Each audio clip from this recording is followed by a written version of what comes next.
The second half of Chapter 15, Aragog. The Gryffindor common room was always very crowded these days. From 6 o'clock onward, the Gryffindor had nowhere else to go.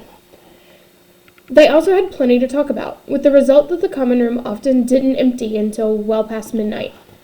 Harry went to get the invisibility cloak out of the trunk right after dinner, and spent the evening sitting on it, waiting for the room to clear. Fred and George challenged Harry and Ron to a few games of exploding snap, and Ginny sat watching them, very subdued, in Hermione's usual chair. Harry and Ron kept losing on purpose, trying to finish the games quickly. But even so, it was well past midnight when Fred, George, and Ginny finally went to bed. Harry and Ron waited for the distant sounds of 2 dormitory doors closing before seizing the cloak, throwing it over themselves, and climbing through the portrait hole. It was another difficult journey through the castle, dodging all the teachers. At last they reached the entrance hall, slid back the lock from the front door, squeezed between them, trying to stop any creaking, and stepped out into the moonlit grounds. "Course," said Ron abruptly, as they strode across the black grass. "We might get to the forest and find there's nothing to follow. Those spiders might not have been going there at all. I know it looked like they were moving in that sort of general direction, but..." His voice trailed away hopefully. They reached Hagrid's house, sad and sorry-looking, with its blank windows. When Harry pushed the door open, Fang went mad with joy at the sight of them, worried he might wake everyone in the castle with his deep, booming barks. They hastily fed him treacle toffee from a tin on the mantelpiece, which glued his teeth together. Harry left the invisibility cloak on Hagrid's table. There would be no need for it in the pitch-dark forest. "Come on, Fang, we're going for a walk," said Harry, patting his leg, and Fang bounded happily out of the house behind them, dashing to the edge of the forest, and lifted his leg against a large sycamore tree. Harry took out his wand and murmured, "Lumos," and a tiny light appeared at the end of it, just enough to let him watch the path for signs of spiders. "Good thinking," said Ron. "I'd light mine too, but it'd probably blow up or something." Harry tapped Ron on the shoulder, pointed at the grass. 2 solitary spiders were hurrying away from the wand light into the shade of the trees. "Okay," Ron sighed as though resigned to the worst. "I'm ready. Let's go." So with Fang scampering around them, sniffing tree roots and leaves, they entered the forest. By the glow of Harry's wand, they followed the steady trickle of spiders moving along the path. They walked behind them for about 20 minutes, not speaking, listening hard for noises other than breaking twigs and rustling leaves. Then, when the trees had become thicker than ever, so that the stars overhead were no longer visible, Harry's wand shone alone in the sea of dark. They saw their spider guides leaving the path. Harry paused, trying to see where the spiders were going, but everything outside his little sphere of light was pitch black. He'd never been this deep into the forest before. He could vividly remember Hagrid advising him not to leave the forest path the last time he'd been in here.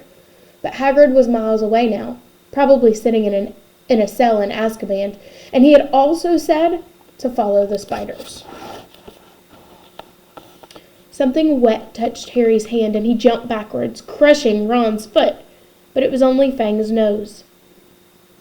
"What do you reckon?" Harry said to Ron, whose eyes he could just make out, reflecting the light from his wand.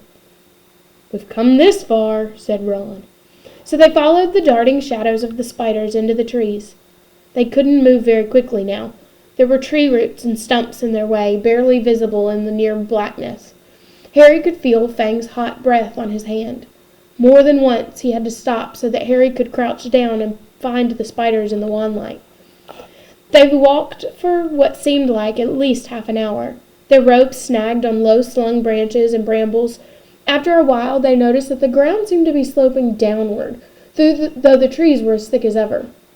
Then Fang suddenly let loose a great, echoing bark, making both Harry and Ron jump out of their skins.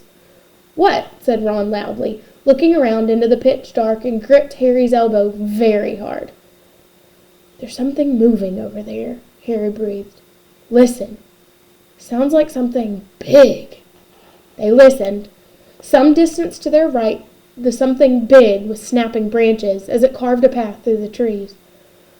"Oh, no," said Ron. "Oh, no, oh, no." "Shut up," said Harry frantically. "It'll hear you." "Hear me?" said Ron in an unnaturally high voice. "It already heard Fang." The darkness seemed to be pressing on their eyeballs as they stood, terrified, waiting. There was a strange rumbling noise and then silence. "What do you think it's doing?" said Harry. "Probably getting ready to pounce," said Ron. They waited, shivering, hardly daring to move. "Do you think it's gone?" Harry whispered. "I don't know." Then, to their right, came a sudden blaze of light so bright in the darkness that both of them flung up their hands to shield their eyes. Fang yelped and tried to run, but got lodged in a tangle of thorns and yelped even louder. "Harry!" Ron shouted, his voice breaking with relief. "Harry, it's our car!"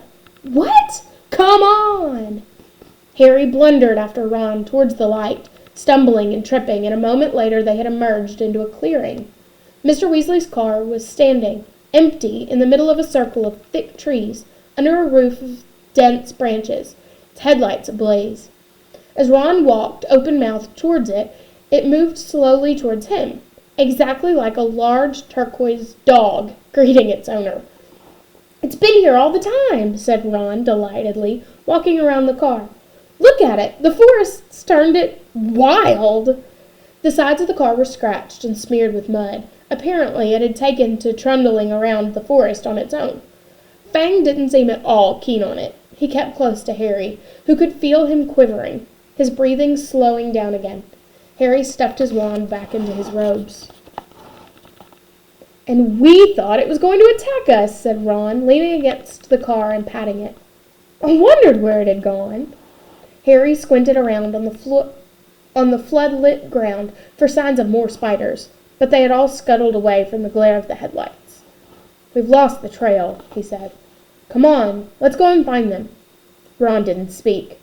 He didn't move. His eyes were fixed on a point about 10 feet above the forest floor, right behind Harry. His face was livid with terror. Harry didn't even have time to turn around. There was a loud, clicking noise, and suddenly he felt something long and hairy seize him around the middle and lift him off the ground, so that he was hanging, face down. Struggling, terrified, he heard more clicking and saw Ron's legs leave the ground, too. He heard Fang whimpering and howling. Next moment, he was being swept away into the dark trees. Head hanging, Harry saw what was holding him was marching on 6 immensely long, hairy legs, the front 2 clutching him, tightly below a pair of shining black pincers. Behind him he could hear another of the creatures, no doubt carrying Ron. They were moving into the very heart of the forest. Harry could hear Fang fighting to free himself from a third monster, whining loudly, but Harry couldn't have yelled, even if he had wanted to. He seemed to have left his voice back with the car in the clearing. He never knew how long he was in the creature's clutches. He only knew that the darkness suddenly lifted enough for him to see that the leaf-strewn ground was now swarming with spiders. Craning his neck sideways, he realized that they had reached the ridge of a vast hollow, a hollow that had been cleared of trees so that the stars shone brightly onto the worst scene he had ever laid eyes on. Spiders. Not tiny spiders like those surging over the leaves below. Spiders the size of cart horses, 8-eyed, 8-legged, black, hairy, gigantic. The massive specimen that was carrying Harry had made its way down the stone slope towards a misty, domed web in the very center of the hollow, while its fellows closed in all around it, clicking their pincers excitedly in the sight of its load. Harry fell to the ground on all fours as the spider released him. Ron and Fang thudded down next to him. Fang wasn't howling anymore, but cowering silently on the spot. Ron looked exactly like Harry felt. His mouth was stretched wide in a kind of silent scream, and his eyes were popping. Harry suddenly realized that the spider that had dropped him was saying something. It had been hard to tell because he clicked his pincers with every word he spoke. "Aragog!" it called. "Aragog!" And from the middle of the misty domed web a spider, the size of a small elephant, emerged, very slowly. There was gray in the black of the body and legs, and each of the eyes on his ugly pincher head was milky white. He was blind. "What is it?" He clicked the pinchers rapidly. "Men," clicked the spider who had caught Harry. "Is it Hagrid?" said Aragog, moving closer, his 8 milky eyes wandering vaguely. "Strangers," clicked the spider who had brought Ron. "Kill them," clicked Aragog fretfully. "I was sleeping." "We're friends of Hagrid's," Harry shouted. His heart seemed to have left his chest to pound in his throat. Click, click, click, click, went the pinchers of the spiders all around the hollow. Aragog paused. "Hagrid has never sent men into the hollow before," he said slowly. "Hagrid's in trouble," said Harry, breathing very fast. "That's why we've come." "In trouble?" said the aged spider, and Harry thought he heard concern between the clicking pinchers. "But why has he sent you?" Harry thought of getting to his feet, but decided against it. He didn't think his legs would support him, so he spoke from the ground, as calmly as he could. "They think up at the school that Hagrid's been setting something on the students. They've taken him to Azkaban." Aragog clicked his pinchers furiously, and all around the hollow the sound was echoed by the crowd of spiders. It was like applause, except applause didn't usually make Harry feel sick with fear. "But that was years ago," said Aragog fretfully. "Years and years ago. I remember it well. That's why they made him leave the school. They believed that I was the monster that dwelled in what they call the Chamber of Secrets. They thought that Hagrid had opened the chamber and set me free. And you didn't come from the Chamber of Secrets," said Harry, who could feel cold sweat on his forehead. "I," said Aragog, clicking angrily, "I was not born in the castle. I came from a distant land. A traveler gave me to Hagrid when I was an egg. Hagrid was only a boy, but he cared for me, hidden in a cupboard in the castle, feeding me on scraps from the table. Hagrid is my good friend and a good man. When I was discovered and framed for the death of a girl, he protected me. I've lived here in the forest ever since, where Hagrid still visits me. He even found me a wife, Mosag, and you see how our family has grown, all through Hagrid's goodness." Harry summoned what remained of his courage. "So you never attacked anyone?" "Never," croaked the old spider.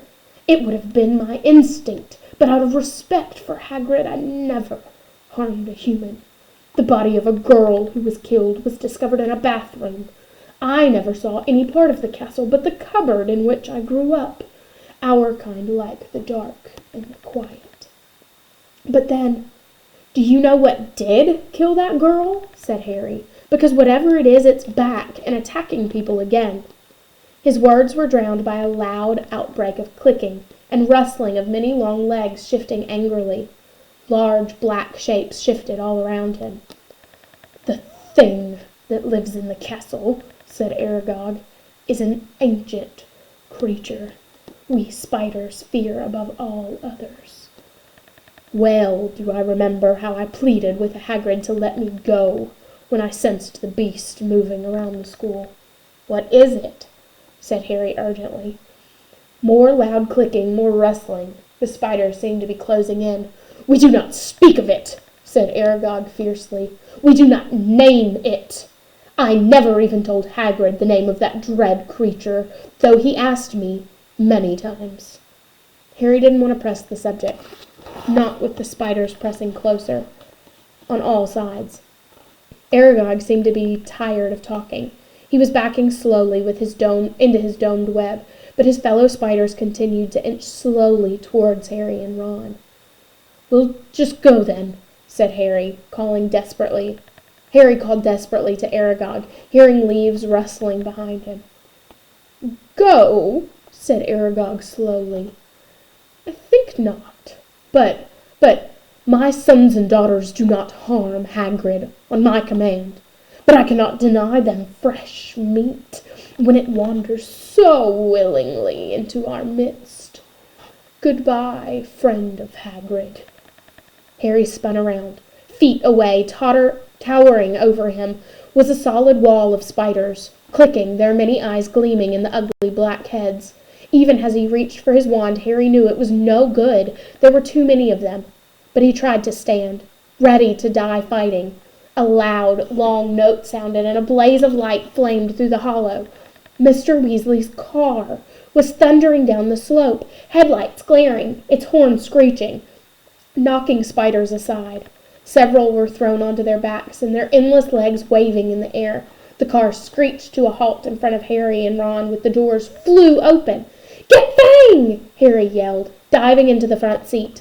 Ron seized the boarhound from around the middle and threw him, yelping, into the back of the car. The doors slammed shut. Ron didn't touch the accelerator, but the car didn't need him. The engine roared, and they were off, hitting more spiders. They sped up the slope, out of the hollow, and they were soon crashing through the forest, branches whipping the windows as the car wound its way cleverly through the widest gaps, following a path it obviously knew. Harry looked sideways at Ron. His mouth was still open in the silent scream, but his eyes weren't popping anymore. "You okay?" Ron stared straight ahead, unable to speak.